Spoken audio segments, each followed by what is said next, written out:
Yeyote yule ambaye anapitia huzuni, ana maumivu na hata pengine anahitaji faraja, kwa hakika tunasema anahitaji kuhurumiwa. Karibu mtazamaji wa Mwangaza Digital na msikilizaji wa Radio Mwangaza FM.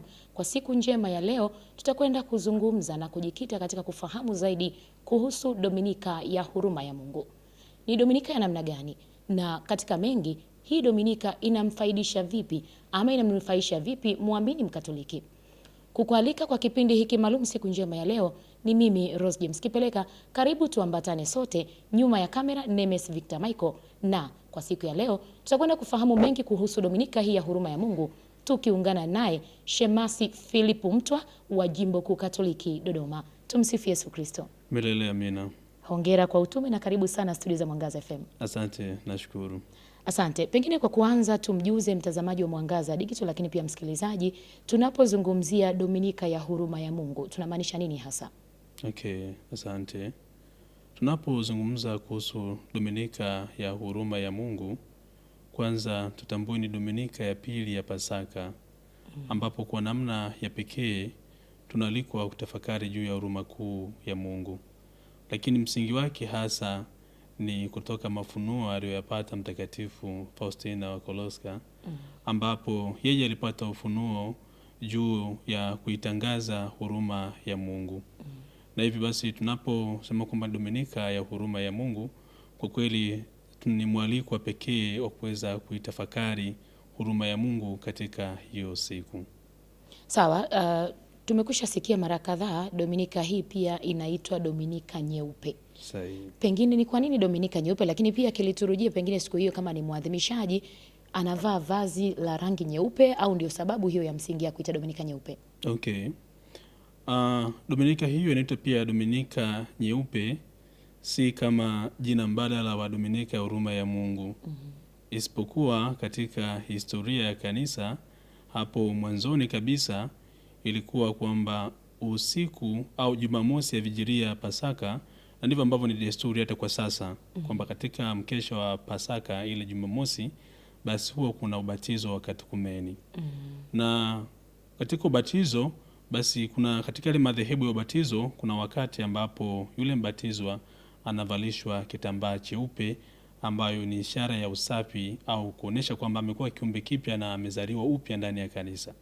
Sasa katika desturi ya zamani ilikuwa kwamba kile kitambaa walikuwa wanavaa wale wabatizwa wapya, Wakristo wapya walikuwa wanavaa kile kitambaa kwa kipindi cha wiki nzima, kutoka ile usiku wa mkesha wa Pasaka, na kile kitambaa kilikuwa kinatolewa siku ya Dominika ya pili ya Pasaka. Kwa sababu kitambaa kile ni cheupe, basi ndio maana kinaitwa Dominika Nyeupe. Lakini sasa kwa nini tunaihusisha Dominika Huruma ya Mungu na Dominika kwamba ni Dominika iliyo nyeupe? Ni kwa kweli msingi wake tunakuja pale mwaka 2000 ambako Mtakatifu Papa Yohane Paulo wa pili alitangaza rasmi kwamba Dominika ya Huruma ya Mungu iadhimishwe Dominika ya pili ya Pasaka.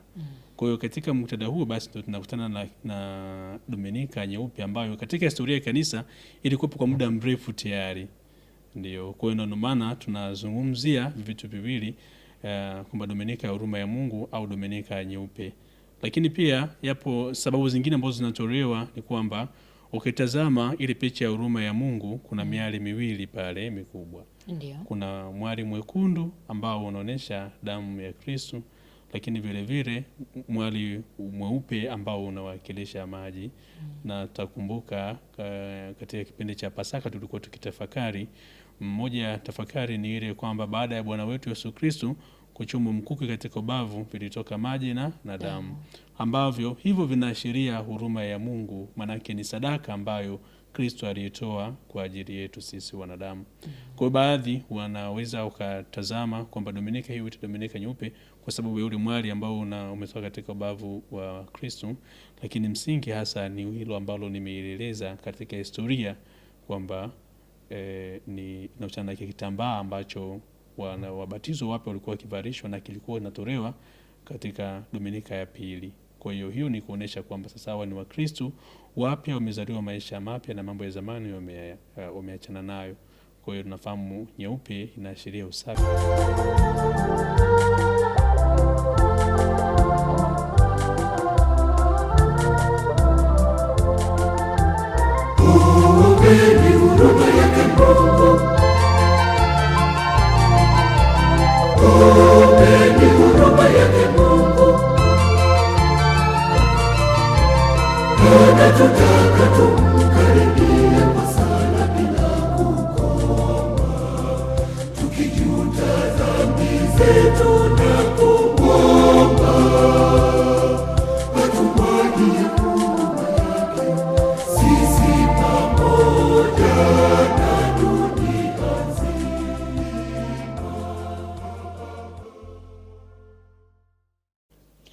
Tukiwa tunaelekea ukingoni mwa mada yetu leo tunapoizungumzia huruma ya Mungu, hasa tukiitafakari na kwa namna kipekee tunapojikita katika kuifahamu zaidi kwa undani Dominika ya huruma ya Mungu.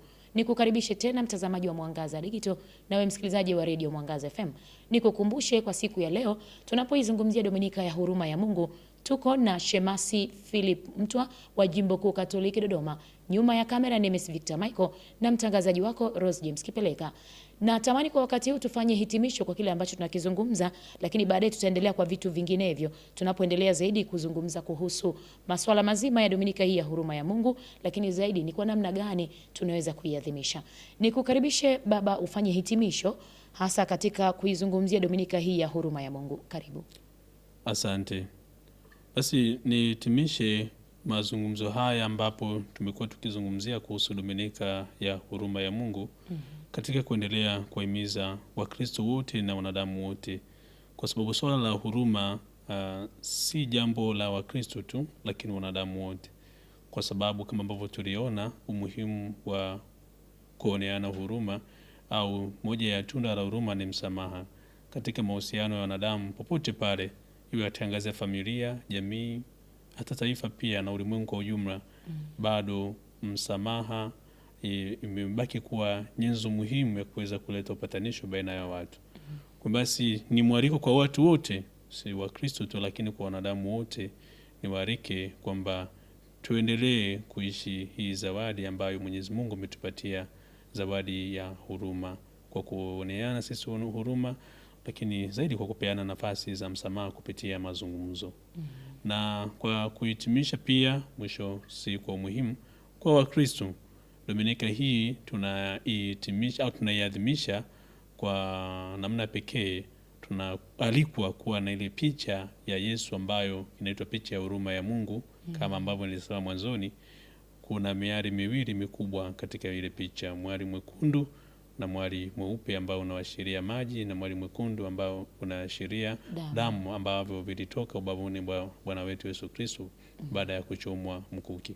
Kumbe ni vizuri basi kama Mkristo unapokuwa unajiandaa, basi uwe na hiyo picha ya huruma ya Mungu, kisari mbele ya hiyo picha, na hiyo siku inapofika basi picha ibaki kama sehemu ya kumbukumbu na kuendelea kukusaidia kuendelea kuitafakari huruma ya Mungu kila unapokuwa unaitazama, kwa sababu picha hiyo inahusiana moja kwa moja na huruma ya Mungu, kwa kuunganisha na lile tukio ambalo lilifanyika siku ya Ijumaa Kuu ambako Kristo alijitoa sadaka kwa ajili yetu, nalo lilikuwa ni tendo la huruma. Kumbe ndivyo ambavyo tunaalikwa kuendelea kuishi hiyo zawadi ya huruma ya Mungu kwetu wanadamu. Asanteni sana. Asante. Kabla ya kuhitimisha kipindi chetu kwa siku njema ya leo, tutakupa nafasi ya kwenda kufahamu. Ametusisitiza hapa Shemasi Mtwa ya kwamba tutafute namna na kuona namna nzuri kabisa ya kusameheana na ndio kuiendea huruma ya Mungu. Tunapoenda kuungama, tukumbuke ya kwamba mimi na wewe tunapotafuta ule msamaha wa dhambi zetu, na sisi tunao wajibu wa kusameheana. Tutapata nafasi ya kukutana na Mwalimu Laurian Walter Nyoni, mtunzi wa wimbo Huruma ya Mungu ulioimbwa na kwaya Mwenye Heri Maria Teresa Ledokoska kutoka parokia Kiwanja cha Ndege, Jimbo Kuu Katoliki Dodoma. Atakuja kutuambia katika wimbo huo yeye alijikita zaidi kwenye nini na kwa nini alilenga hayo katika wimbo huo.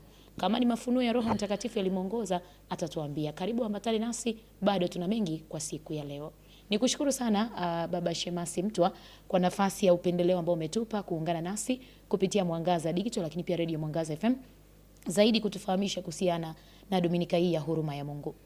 Asante, na mimi nashukuru pia kwa kuweza kunishirikisha ili tuweze kushirikishana hayo ambayo tumeweza kuyazungumza kuhusu huruma ya Mungu. Nashukuru sana.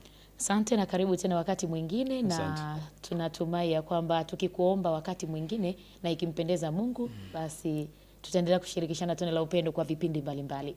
Karibu sana wakati wote. Asante.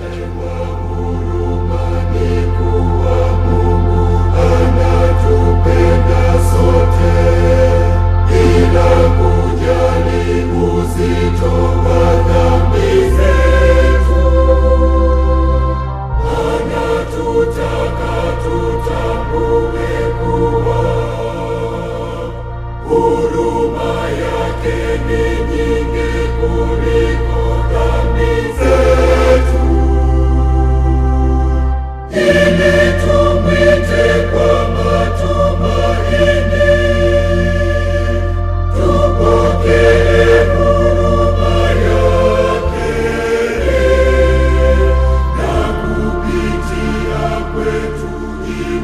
afikie wengi.